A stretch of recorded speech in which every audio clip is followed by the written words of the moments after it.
Hey everybody, listen, I wanted to give a little review of this great 1967 album by the Jeff Beck Group, Truth. It came out in 67. It's just a terrific album. My personal favorite of any Jeff Beck record. And another noteworthy thing about it, it's got Rod Stewart and Ronnie Wood on it. So I'm going to talk a little bit about the great pairing, but ill-fated pairing of Jeff Beck and Rod Stewart. I'm going to give a review of the album and also talk about that collaboration between those two great artists, Jeff Beck and Rod Stewart. Hope you'll watch.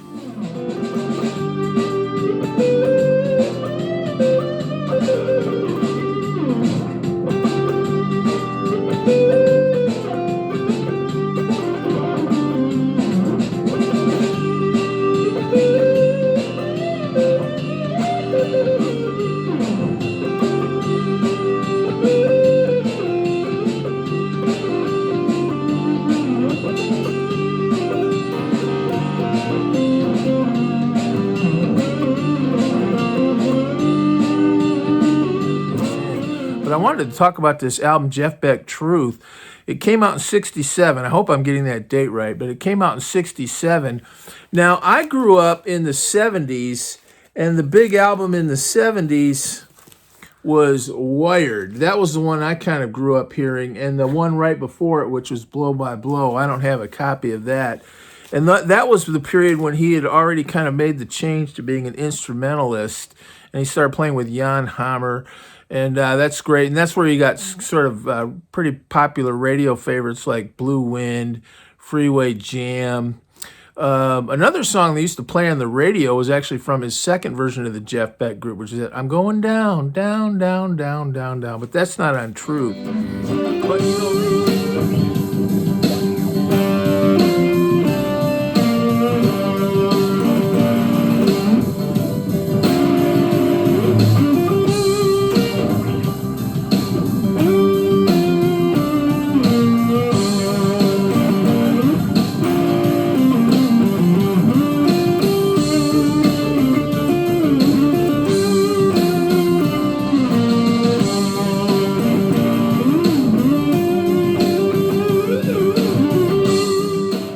but you know that those kind of instrumental albums, which would kind of be the beginning of what he has been ever since, sort of a instrumentalist extraordinaire. Before that, he was a blues rocker, and this album, it sounds a lot like Led Zeppelin.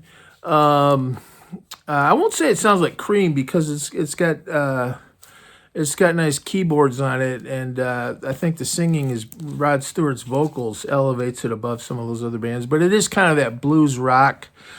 It's got Shape of Things, which is a Yardbird song. Morning Dew. Now, Morning Dew was a song that was kind of a song a lot of folk artists did. I think it's about the aftermath of a nuclear war, but it became kind of one a lot of artists did in that period. And the Grateful Dead does a good version of it, by the way. But this is my personal favorite, Morning Dew. You Shook Me All Night Long. You know, you shook me, Old Man River.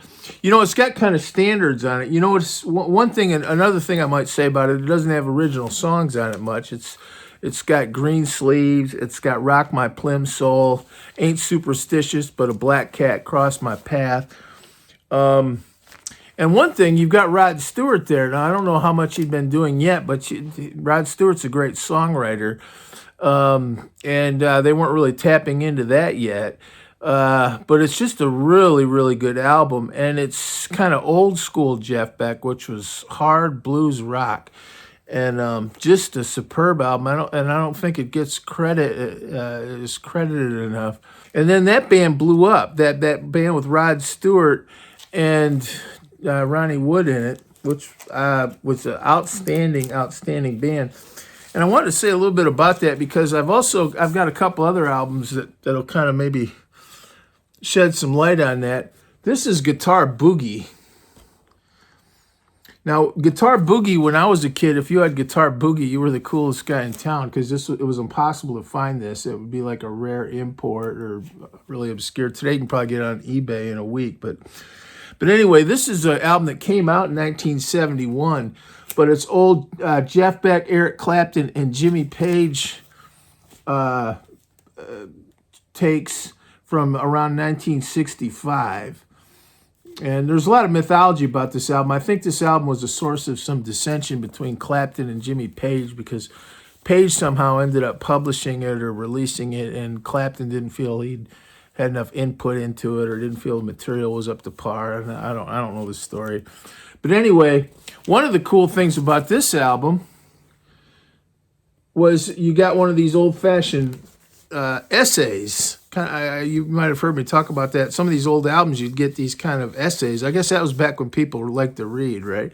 So you got a lot of writing there, which is kind of cool. And I have albums with big long essays on the gatefold, but this has quite a bit. But it talks a little bit about Clapton, a little bit about Page, and then a little bit about Jeff Beck. But it talks a little bit on this little write-up about Jeff Beck and Rod Stewart. Because when I was a kid, the scuttlebutt in our school and a lot of my friends that listened to good albums was Jeff Beck and Rod Stewart hated each other. I don't know if that's true, and high school kids say all kinds of dumb things, and a lot of it's not true, but that's certainly what I used to hear all the time, kind of like Levon Helm and Robbie Robertson or something. But it kind of alludes to that here. It says that every time Rod Stewart tried to step out vocally, Jeff just inundated the total sound with his awesomely assertive 6-string electric guitar, and poof, Rod's achievements with his pipes were wiped off the board. So that's basically saying that, Rod Stewart would be out there singing, and Jeff Beck would kind of walk over his vocals with guitar lines. And that's one takeaway I had about this album. It's an interesting take if you look at the pairing of Jeff Beck and Rod Stewart, because Rod Stewart is a great artist. I know he did Do You Think I'm Sexy and kind of became a celebrity in National Enquirer magazines, but he is a great blues rock artist of the British invasion, really, just superb. And if you think about it, when you have a good singer, the singer's kind of the focus. I mean, and there's nothing wrong with that. The Stones are all a great band, but Mick Jagger's the singer, and when he everything kind of is based around the vocal. That's true with the Who or any band with a good singer.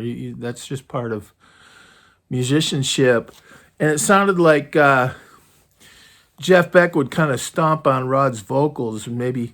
And the other thing I kind of notice about this, in terms of the Rod Stewart versus Jeff Beck thing, if you want to call it that, is you've got Rod Stewart in there, future star, extremely successful, guy who wrote Maggie May, Reason to Believe, Mandolin Wind, Cut Across Shorty, Gasoline Alley, Every Picture Tells a Story, You Wear It Well. Those are some all-time classics. So you got Rod Stewart in there, but the name of the band is the Jeff Beck Group. So I guess that meant that Jeff Beck perceived Rod Stewart to be his singer. This is my band, and you're my singer in my band. And I could see that being a source of tension. And you might call it egos, but it also might be a sort of an artistic clash. Jeff Beck sort of maybe had a vision for the band where the vocals were really part of a guitar blues rock band, but it wasn't a lead vocal based band in a way. On the other hand, you've got Rod Stewart in there, and look at all the music that was about ready to come out of him, because he and Ronnie Wood left that band in 1969 and joined up with the Small Faces, and the rest is history. Because the Small Faces, the Faces became such a great band, Rod Stewart and the Faces, and started doing all those great songs, and then out of that would come Rod Stewart's solo career, and he never kind of looked back. So you can kind of see just a natural source of tension. I don't know if it was personality or ego. I guess you could attribute it to that, but it also might have been a kind of creative clash. But one thing I will say is that, in a way, this is some of the best Rod Stewart you'll ever hear, and it's also some of the best Jeff Beck you'll ever hear. And Ronnie Wood's in there, too. And I guess, it'd be nice to have Ronnie Wood play guitar, with Jeff Beck. I think Jeff Beck likes to work with one guitar. It seems like maybe. but was not to be, and so kind of a bummer. But this is some of the best stuff Rod Stewart ever did. If you like blues rock, and it's my personal favorite of all the good things Jeff Beck has done, because I think it's so grounded in songs and the tradition of great music, and yet it's sort of out of the box. It's not conventional blues rock, but it's grounded in the traditions of blues rock. And I think Rod Stewart kind of kept everything oriented around the songs. And it's just a super duper good album. If you haven't heard Jeff Beck Truth, should get it. The other sad thing about it is the band blew up like 2 weeks before Woodstock, and they were supposed to play at Woodstock. And can you imagine if Jeff Beck and Rod Stewart and Ronnie Wood had been in that Woodstock movie? Because that Woodstock movie elevated so many artists to kind of mythic status almost. Joe Cocker, Carlos Santana, among others. You know, people still talk about those performances, and that band blew up right before Woodstock, and I don't know, I was thinking that might be kind of emblematic of something. And then Jeff Beck started another Jeff Beck Group. He kept the name going, the Jeff Beck Group, but he had all these kind of a rotating cast of players. And even this album sounded like they had rotating drummers, rotating keyboard players. And the second iteration of the Jeff Beck Group was even worse. Now, they did do that song on the Jeff Beck Group #2, which is still the Jeff Beck Group, but Jeff Beck was the only one in it from the other band. I don't know if they kept it. I don't know if they kept some of the other players, but Rod Stewart and Ronnie Wood were in that Jeff Beck 2 band. And then that band blew up, and he joined forces with Carmine Appice and Tim Bogert, and they formed this group, Beck, Bogert, and Appice, in 1971, which you could almost kind of see as another version of the Jeff Beck Group. Jeff Beck Group #3, they didn't call it that anymore. I guess it was getting a little hard to pull off, still calling it the Jeff Beck Group. But Bogert and Carmine Appice and Tim Bogert were from Vanilla Fudge. So I've got these albums. There's Vanilla Fudge. And Vanilla Fudge was a great band, and with Carmine Appice and Tim Bogert. And the other, and they used to do pop songs and kind of make them really heavy. So that tells you, like, today, probably Led Zeppelin, that really heavy Led Zeppelin, you know, How Many More Times, stuff like that. That really heavy late 60s, early 70s blues. The Led Zeppelin is probably the most famous version of that today, but there were a lot of bands around at that time that did that. And Vanilla Fudge kind of took that style, but they would take old pop songs like the Supremes, You Don't Really Love Me, You Just Keep Me Hanging On, and they would slow it way down with big heavy organ and guitar and kind of, anguished rock vocals. And, it was really great, Vanilla Fudge. But so the Carmine Appice and Tim Bogert came out of that. The other kind of thing I just wanted to add to that, because you hear me talk about Detroit rock and roll sometimes on here, Carmine Appice and Tim Bogert were also in this band called Cactus with a guitar player I grew up hearing, who's Jim McCarty from Mitch Ryder and the Detroit Wheels, who played like on Jenny Jenny, Won't You Come Along With Me, C.C. Ryder, Devil with the Blue Dress On, all those great songs, Sock It To Me Baby. I don't know, and Jim McCarty was great. But that Beck, Bogert, and Appice is also a good album. It's that really heavy early 70s blues rock. It sounds a lot to me like you're listening to Led Zeppelin live. Not so much Led Zeppelin studio, but, the Led Zeppelin live, just that really kind of raw power trio, but well done, well considered. But the one thing I will say about that is it doesn't sound like they had Beck, Bogert, and Appice. They didn't have as many great songs in the can. Probably the most famous song on here is Superstition, which is their take on a Stevie Wonder song. And they have another good song called Lady. And you can see those on YouTube. But it's real heavy blues. And that album got kind of mixed reviews, and then that band kind of blew up. So that's if we count Beck, Bogert, and Appice as kind of the third version of the Jeff Beck Group, which in a way it kind of was. That's three Jeff Beck groups he went through just in a few years. And then after that, he kind of regrouped and came out with Blow by Blow in 1975 and started doing those instrumentals, which seemed to work well for him. But if you want to hear that old blues rock, Jeff Beck, there are a lot of good examples of that, including the Yardbirds, by the way. But this would be Exhibit A. It's just a super good album, fantastic. And as for Rod Stewart, he and Jeff Beck, when I was a kid, they always said Rod Stewart and Jeff Beck hated each other. 16-year-olds say that kind of stuff. We didn't know, and we didn't have the access to the information that people today have with the internet, so we were even more clueless than 16-year-olds normally are. But you do see actually Rod Stewart and Jeff Beck. They've done some one-off shows that look. I just saw them on YouTube. They look pretty good. And in the '80s, they did that really nice "People Get Ready" video with Jeff Beck adding some really nice guitar. And that to me is kind of like the old Jeff Beck Group. "People Get Ready" was kind of like the stuff they do in that Jeff Beck Group. It was sort of a blues rock take on a really old traditional song, kind of like on that Truth, they do Old Man River. People Get Ready is kind of like that. It's an old spiritual. It's also a Curtis Mayfield song. But really...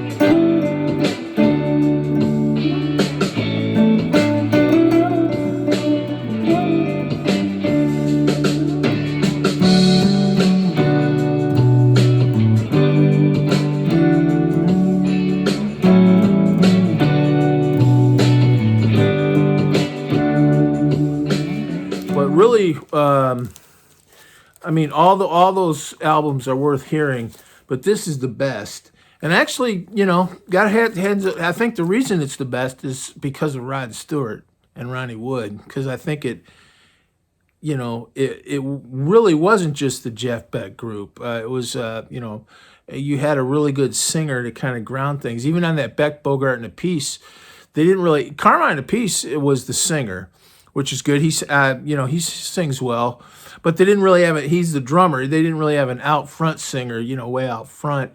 And I think some of those tracks, again, that you see them getting a lot of studio musicians and everything, which can make the album come out pretty well, but they're not really in your band, and they're just kind of maybe sitting in the studio for a day. So he had some guys from Three Dog Night playing on that album, singing on a couple songs, and but they didn't really have a singer, and he never really had a great singer like Rod Stewart again. And so that was one takeaway I had. He had Rod Stewart in that band, but it was called the Jeff Beck Group. I don't know. Some people might consider that a mistake. They didn't have to call it the Rod Stewart, but they maybe could have. And it wasn't, and maybe it shouldn't have been Jeff Beck's band. On the other hand, you had two great solo artists. Jeff Beck went on to become a really great solo artist, and Rod Stewart obviously became a really successful solo artist. So you could kind of see the natural clash. But on this album, they really put it together, and it's really, really a good album. And like I said, when I was a kid, I read Guitar Player magazine. It was always mentioned right up there with Layla and Other Assorted Love Songs as one of the main guitar albums you could buy. And for some reason, I don't hear about it as much anymore. Jeff Beck, Truth. And that's a kind of confusing period, because you had all those different Jeff Beck groups, and it was just a list of players coming in and out of those bands, which I guess tells you something about what was going on behind the scenes. He was trying to get a good lineup.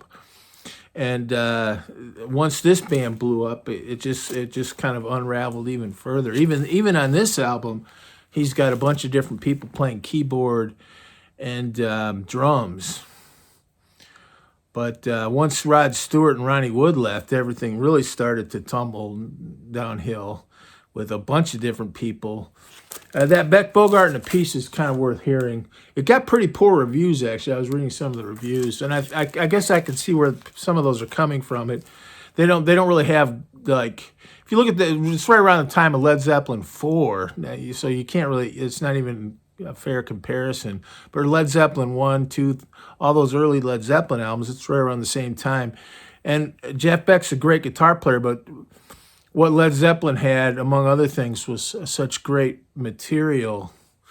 And they also had a pretty steady lineup of people that got along and worked on those songs to make them so great.